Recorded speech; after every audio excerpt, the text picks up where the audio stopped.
Bonjour, Charlotte et moi, nous allons vous présenter un article dont la traduction en français est Qu'est-ce qui marche pour qui? Une thérapie multidimensionnelle individualisée du bégaiement appelée MIST. Pour vous introduire le sujet, le bégaiement peut être abordé de deux points de vue différents, soit en se basant sur les caractéristiques de la parole audible ou bien sur les sentiments et les pensées, car nous le savons, le bégaiement et la peur sociale sont souvent liés. Il est important de mesurer le bégaiement, mais également l'impact du bégaiement sur la confiance en soi, la satisfaction dans la communication et la qualité de vie. Nous savons aussi que le résultat de la thérapie est influencé par la thérapie en elle-même, bien évidemment, mais aussi par plein d'autres facteurs comme la motivation et l'alliance thérapeutique. La thérapie de notre article a intégré des éléments d'une autre thérapie d'acceptation et d'engagement, l'ACT, qui a pour objectif de favoriser la flexibilité psychologique en se focalisant sans ordre particulier sur le moment présent, soi-même, la prise de recul, l'acceptation, les valeurs et l'action engagée. La thérapie intégrée utilisée dans notre étude incorpore des éléments des principales approches dans un cadre plus flexible et plus individuel, de par la grande variabilité individuelle que présente le bégaiement. Le patient choisit alors des éléments dans ses domaines d'intérêt qu'il trouve utiles, même s'il y a un lien logique de progression, il n'y a aucune obligation, en commençant par les schémas respiratoires généraux et l'attention corporelle, puis les modèles de respiration pendant la production de la parole, ensuite les fonctionnalités vocales dans la production vocale, les stratégies basées sur la valeur et la pleine conscience sont-elles utilisées à tous les stades, et enfin les compétences générales en communication. Pourquoi cette étude? Tout d'abord, il n'y a que peu de preuves empiriques qui démontrent l'intégration en thérapie des approches considérées importantes par les personnes. En ce sens et dans une optique d'evidence-based practice, l'article cherche à combiner une intégration de la meilleure recherche avec l'expertise clinique dans un suivi individualisé. De plus, la mesure dans laquelle les résultats de l'intervention étaient liés à la communication et à la vie quotidienne des personnes qui bégaient n'était souvent pas claire dans la plupart des études. Un autre point est que comme il n'y a toujours pas de données empiriques pour indiquer quelle patiente bénéficiera à long terme de quelle approche, la condition préalable est que la personne elle-même considère la thérapie comme appropriée, efficace et significative. Et enfin, il y a un besoin d'études longitudinales avec des mesures plus précises. Nous avons alors trouvé cette étude intéressante car comme les causes du bégaiement sont inconnues, cette méthode est vraiment multidimensionnelle et ne se focalise pas seulement sur la parole. Et quels sont les buts de cette étude? Les principaux objectifs étaient d'évaluer dans quelle mesure la thérapie MIST réduit l'impact du bégaiement ainsi que sa sévérité, mais aussi d'évaluer dans quelle mesure l'approche a un impact positif sur les capacités de parole, la confiance dans la communication, les comportements d'évitement et la qualité de vie. Concernant les participants, l'échantillon est composé de 3 femmes et 15 hommes âgés entre 21 et 61 ans ayant un bégaiement modéré à sévère. Passons maintenant à la méthode. Au niveau de la collecte des données, les participants sont passés par une phase de pré-thérapie de 6 semaines. Lors de la première semaine, la parole, le bégaiement, la communication, la qualité de vie et la détresse psychologique ont été évalués. Puis, 6 semaines après, la fréquence et la sévérité du bégaiement ont été de nouveau mesurées. Ensuite, la phase de thérapie consistait en 4 séances sur une période de 8 semaines. Puis, il y a eu les séances de suivi jusqu'à 12 mois. Concernant les mesures, nous allons les passer rapidement en revue. Premièrement, ils ont mesuré la fréquence et la gravité du bégaiement par le SSI-4, qui est très populaire dans ce domaine. Il a été administré à 7 reprises comme indiqué.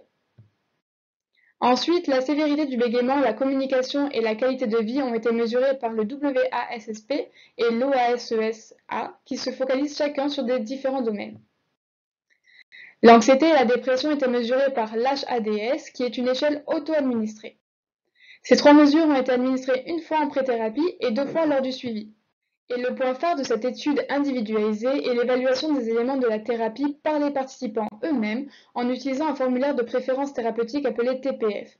Elle se base sur un dialogue permanent et chaque élément considéré comme utile est inclus dans le formulaire après avoir été évalué selon 2 questionnements. Dans quelle mesure ils ont trouvé l'élément spécifique et à quelle fréquence ils l'utilisaient en dehors de la thérapie. Puis, une question générale était posée sur l'utilité de la thérapie globale. Le formulaire s'est rempli au cours des 2 premières séances de la thérapie, puis ils ont été invités à modifier certains éléments à la dernière séance d'intervention et à 2 reprises lors du suivi. Concernant la thérapie en elle-même, la première session consistait à identifier et localiser des sensations physiques dans des situations de parole ou pas, avec de courts exercices de prise de conscience du rythme respiratoire et ou d'autres sensations physiques. Lors de la deuxième et la troisième session, les réflexions étaient transférées dans des contextes de la vie quotidienne, et enfin la quatrième session se déroulait dans un environnement réel. L'objectif était de faciliter une prise de conscience des tensions dans le corps, de la respiration, des mécanismes de la voix et de réduire les tensions acquises en trouvant des moyens alternatifs. Tout au long de la thérapie, les participants ont tenu des prises de notes de leurs progrès en dehors de la clinique, puis des discussions régulières ont eu lieu pour pouvoir ajuster l'intervention. Alors nous allons maintenant passer aux résultats. Alors les scores basés sur la fréquence du bégaiement du SSI 4 montrent une diminution de la fréquence du bégaiement avant et immédiatement après le traitement. La majorité des participants ont remarqué une diminution de l'impact et sévérité du bégaiement 6 à 12 mois après le traitement. Ensuite, nous remarquons une amélioration des capacités communicationnelles générales et de la qualité de vie. Enfin, un impact positif de la thérapie a été démontré sur l'anxiété et la dépression. Au niveau des analyses longitudinales, on remarque un effet temporel important au niveau de la sévérité, de la capacité de parole et des comportements d'évitement. L'étude a également montré que différentes associations existaient, donc des associations faibles modérées existent, donc l'amélioration de la capacité de parole et la réduction de l'anxiété d'une part, avec la réduction de la sévérité du bégaiement d'autre part. Des associations modérées à fortes existent entre l'amélioration des capacités de parole et la réduction des comportements d'une part, et avec la qualité de vie d'autre part. Enfin, des associations fortes existent entre l'amélioration de la confiance dans la communication avec, premièrement, les réactions dues au bégaiement, deuxièmement, avec la réduction du comportement d'évitement, et troisièmement, avec la qualité de vie. Enfin, une association entre l'amélioration des capacités de parole et la réduction d'anxiété 6 mois post-traitement.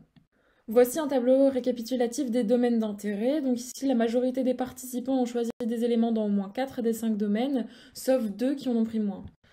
Nous allons passer en revue les différents domaines d'intérêt. Donc différents éléments spécifiques ont été trouvés importants dans la thérapie, comme les schémas respiratoires généraux et la tension corporelle. Donc c'est un domaine considéré comme précieux par 16 des 18 participants. La plupart ont remarqué leur schéma respiratoire et leurs différentes sensations physiques. Différents éléments spécifiques ont été trouvés importants dans la thérapie, comme le contraste utile entre la respiration basse et haute, l'expiration comme outil de relaxation, une prise de conscience lors de leur posture statique et dynamique, ou des exercices de respiration simples. Le deuxième point concerne les modèles de respiration pendant la production de la parole. 16 patients sur 18 ont trouvé ce domaine utile. La majorité des patients utilisent une expiration active et consciente lors d'une augmentation de la tension physique, lors d'un moment de bégaiement ou alors pour libérer leur voie aérienne. Concernant notre troisième point, 15 personnes sur 18 ont choisi d'explorer les caractéristiques vocales, comprenant la hauteur, le volume, la pression acoustique lors de la phonation, comme caractéristiques vocales à explorer. Les participants ont une meilleure conscience de ces caractéristiques phonatoires et les ont aidés à relâcher la tension quand ils parlaient. Ensuite, 16 participants ont choisi les stratégies basées sur la valeur et la pleine conscience. Donc certains de ces participants se sont centrés sur la respiration, d'autres sur des exercices d'exposition dans le but d'améliorer leur flexibilité psychologique pour les activités de participation. Enfin, d'autres ont travaillé sur la conscience de la parole en fonction du temps et d'autres se sont focalisés sur la mise en valeur de mots particuliers. Nous allons maintenant passer à la discussion. L'étude a démontré une variabilité de la réponse au MIST, donc entre les participants, même si la plupart des résultats sont positifs à la thérapie jusque 6 à 12 mois après le traitement. Et les résultats indiquent une diminution des comportements d'évitement et d'anxiété. Ensuite, les résultats d'impact par les mesures telles que l'OSSA et le SSI4 permettent d'adapter une thérapie individualisée pour le patient. Notons qu'une fréquence faible de bégaiement n'est pas toujours corrélée à un faible impact négatif, puisque le patient peut très mal le vivre au quotidien. Dans le cadre de l'ACT, le patient traite lui-même le fonctionnement du corps et de sa voix dans son quotidien. Cette approche pourrait être en phase avec le traitement du bégaiement, puisqu'en effet, MIST se base sur des approches déjà établies de la gestion du bégaiement, se focalisant sur des fonctions vocales, la gestion de la respiration, ainsi que des approches de modification du bégaiement dans le but d'être soutenues par des preuves scientifiques. Donc, concernant les piliers de l'ACT, le premier pilier est d'augmenter la conscience des sensations physiques. Le deuxième pilier concerne le développement d'une attention flexible basée sur la pleine conscience, s'améliorant avec le temps et la pratique. Et donc les chercheurs ont émis l'hypothèse que MIST favoriserait la gestion du bégaiement au niveau psychosocial et sensorimoteur. Enfin, le troisième pilier concerne l'acceptation dans l'ACT. Le patient est invité à s'ouvrir, autoriser ses émotions, il doit faire de la place pour la présence du bégaiement, stimuler sa curiosité et éviter les pensées et actions qui le produisent. Donc, nous allons maintenant passer aux limites de l'étude. En effet, le nombre de patients est assez limité. Une réplication de l'étude semble nécessaire pour confirmer la valeur du MIST. Ensuite, un transfert des compétences dans la vie quotidienne pour confirmer la méthode semble nécessaire. Ensuite, l'étude n'incluait pas de mesure spécifique de la pleine conscience qui aurait été utile pour mesurer les changements de conscience. Et pour finir, une thérapie plus longue, plus intensive, en adaptant le nombre et l'espacement des séances, doivent être adaptées à chaque individu et auraient été nécessaires. Nous allons passer maintenant aux implications cliniques et perspectives. Donc le défi clinique était d'utiliser une approche thérapeutique unique versus adapter les éléments de la thérapie aux besoins spécifiques de chaque patient et donc de veiller à leur motivation, leurs besoins, leurs valeurs, etc. dans le but d'être flexible. Enfin, il est important de souligner qu'il est possible d'individualiser la thérapie dans un format de groupe.